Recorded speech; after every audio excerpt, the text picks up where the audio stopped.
வெள்ளடி நாம் குடிக்க சீவியது நீ கொடுக்க சிந்தியது ரத்தமல்ல எந்தன் உயிர்தான்.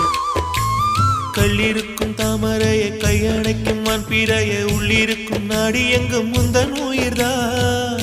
இனி வரும் எந்த பிறவியிலும் உன்னை சேர காத்திருப்பேன். விழி மூடும் இமை போல விலகாமல் வாழ்ந்திருப்பேன். உன்னைப் போல தெய்வமில்ல, உள்ளம் போல கோவிலில்ல. தினந்தோறும் அர்ச்சனைதான், எனக்கு வேறு வேலை இல்ல.